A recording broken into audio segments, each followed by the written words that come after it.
Greetings, community. It's Kevin of Entropy Comics, and I'm here to bring you another edition of Kevin's most anticipated reads tomorrow for New Comic Book Day, 5/15/2024. And here we are again once more. It is a Tuesday evening, very late, and I know I was putting it out just a little bit later than normal, but hey, yeah, it's just a little bit later than normal. But better late than never, right? I'm just saying. And to acknowledge those that decide to hang out with me on the live, I appreciate you, legend. Dude, you the man. And those that catch me on the rewind, hey, Las Cruces. Appreciate you being here, brother. And Mike, appreciate you being here also, brother. And as I was starting to say, those that catch me on the rewind, I greatly appreciate you also. If it's something that you do like, something that you appreciate, well, I also ask that you hit that like button. And if something you want to see more of, then go ahead and subscribe. Let's start off talking over at the DC side with the books. We're going to talk about just one title in particular. We're going to talk about Sinister Sons issue number 4. This has been a story that kind of caught me off guard. I really wasn't going to pick this story up initially. I did pick up I did a pre-order on issue number 1, and I totally forgot that I did. When I ended up receiving it, I ended up reading it. I was like, wow, this is pretty good. I was going to totally skip it initially as a whole title run, but now here I am talking about issue number 4. This actually turned out to be pretty good. I really was thoroughly entertained by this run. I really had no expectations. And as I said, I really wasn't anticipating reading this at all.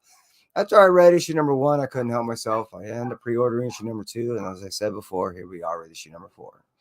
And I am looking forward to this. And I'm looking forward to see what they develop with these characters. They actually worked well together. And it was, like I said, a lot of fun.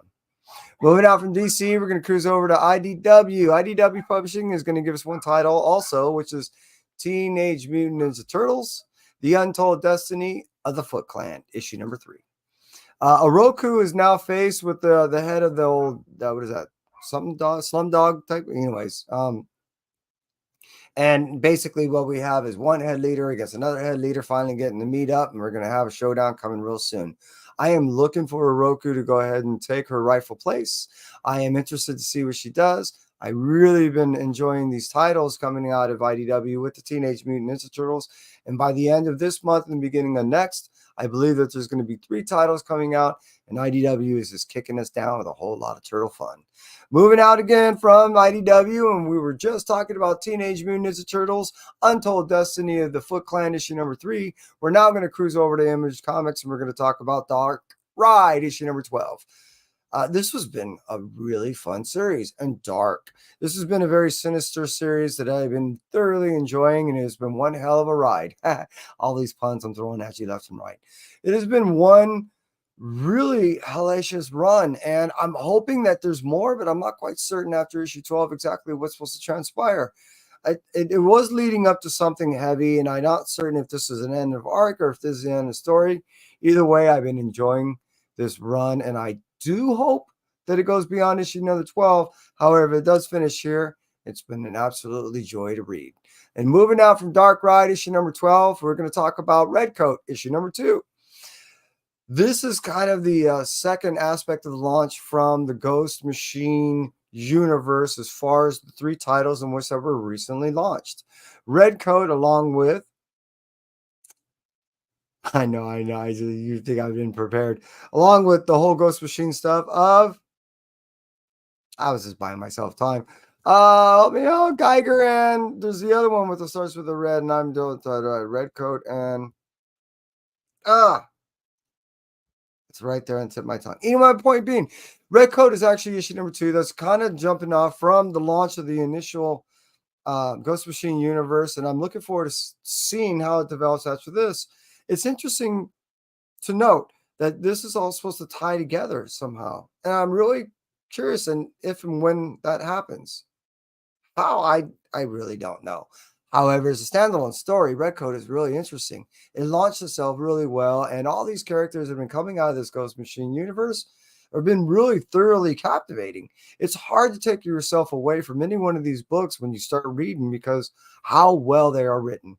This universe is put together rather well structured as far as the series and the universe itself is concerned.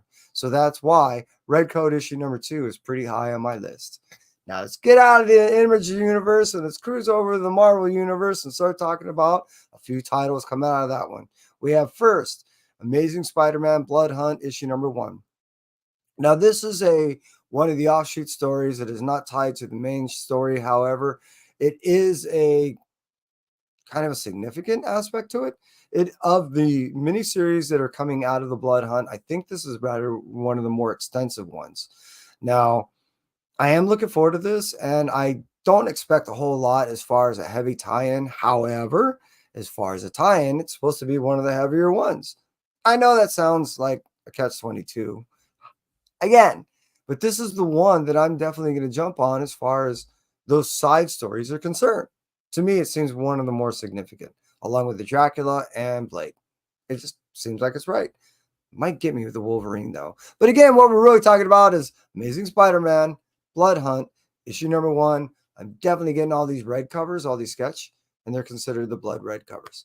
All right, moving out from that, we're going to talk about Carnage, issue number 7. Carnage has been ramping up, and now we just jumped over to Snake River. He's been taking out the whole kingdom, that whole garden of the Venom world, sets up everything that's happening in the Venom war that's coming out this summer, along everything that's happening with Carnage that's been leading up to this. This has been just brutal, and I've been enjoying every moment of it. Issue number 7 is something that I'm definitely looking forward to because I just read issue number 6. It's something that is just getting, like I said, more and more brutal, and the visceral writing that has been coming out of the writer, Grumbeck, I believe is the name, is just been awesome. I couldn't ask for anything more. This is actually what I'm looking for. More and more Carnage. Issue number 7.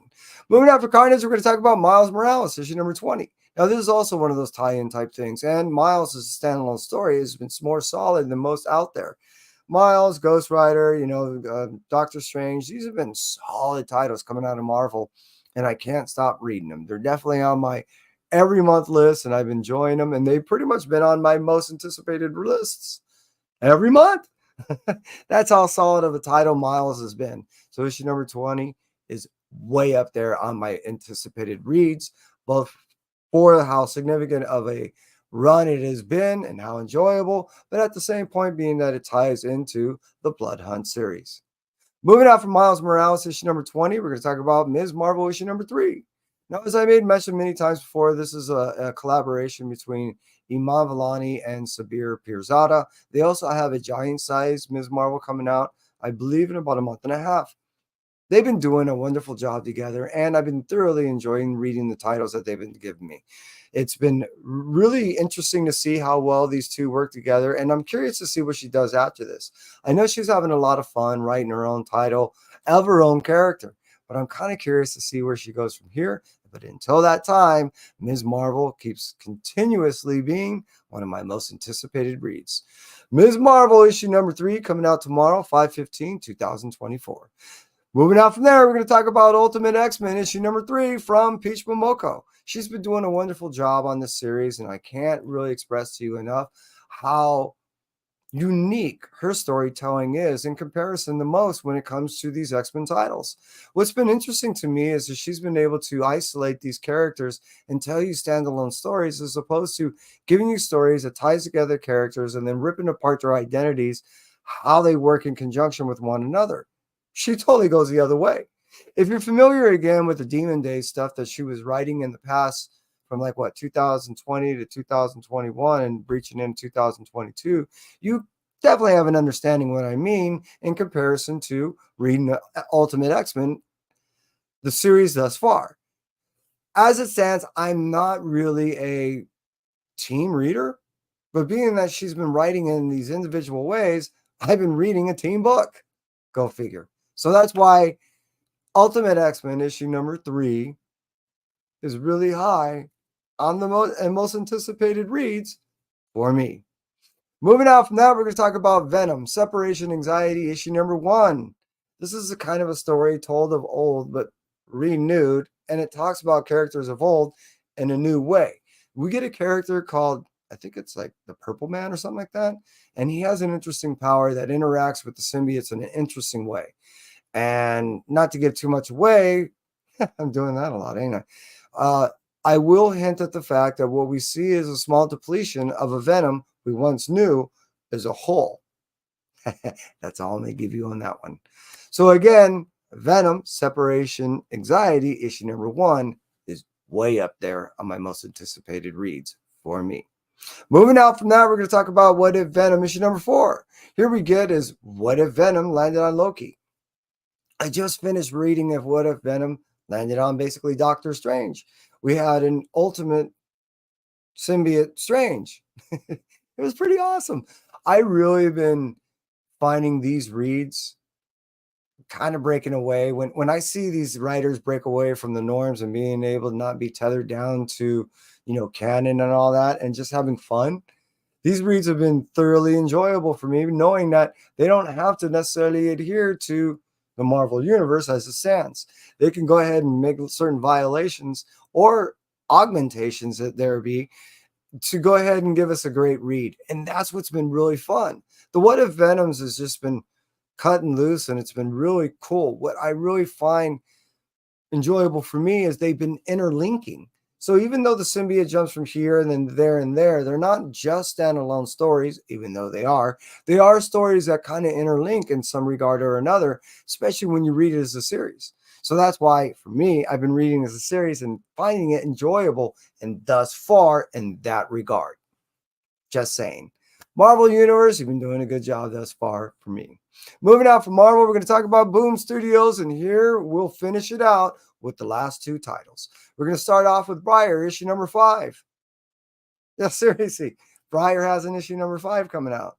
I know you thought it died at issue number 4, and that was the ending. And you probably thought, seemed odd. Well, wasn't really supposed to end there. It really is supposed to extend, I think, up to 8 issues. There was a major gap. I think up to almost like 8 months. Yeah, it's been a while. However, Briar's been a really fun read. This whole Cantwell journey of a story in which that we're familiar with, but not familiar with in the way it's being told, is both, I don't know, unique in its telling, but fun for the fact that we get something that we're familiar with and we get a whole new grainy way of it being told. It rubs opposite against the way in which that we know. It takes off in a direction in which that we've never seen before, which for our individual heroine is pretty cool. Works out great for her. As far as the prince, he's not liking much. I'm just saying. But Briar has been a really cool read. If you don't know nothing about what I'm talking about and you know something about the whole Sleeping Beauty storyline and you want to see a total twist on the story, highly recommend Briar. Being that we're restarting up on this second half of the arc, per se, it's an easy one to get in the first half. So Briar, issue number 5 coming out 5/15/2024. But what we're all gathered here to do is, aside from dancing with you, is what we want to end up doing is see our blue light special for the evening, which is coming out of Boom Studios from Tony Fleets. We are getting Uncanny Valley issue number 2. Issue number 1 was my most anticipated read, Blue Light Special, as it be. And issue 2, well, as you see, it's the same. Definitely for me. And maybe you. I don't know if you've been reading this, but I highly recommend. Uncanny Valley was initially pitched. Is kind of a Roger Rabbit style story where the jeopardy is of a human kid. Not the cartoon. But the kid is part cartoon, which makes him really desirable as what they refer to as the half-breed. This hybrid individual is sought after by the comic community, not us, but the cartoon one. And they're totally after him. We don't quite know yet, but they don't have anything good to do. Grandpa, which is, I don't know, like a miner type guy, he's there to save him. We know very little about him, but we're learning that what it is as we get older, we kind of, our brain shifts and it just starts making up things. And the things that it makes up is reality in a different form. It doesn't account for the reality that can be, if that makes sense. So the child brain is fixed almost in that way. I know it's confusing. That's what I'm saying. I'm trying to lure you into this book. Initially pitched as a 12-issue series, think it might end up being a 6-issue mini. This thing is thoroughly enjoyable. You're going to go on a journey like never before. Roger Rabbit is only a hint of what this book really is. It's so much more. Just saying. And that's why it's my Blue Light Special for 5/15/2024. And that's it for me, Entropy. I appreciate you being here, and you stay well.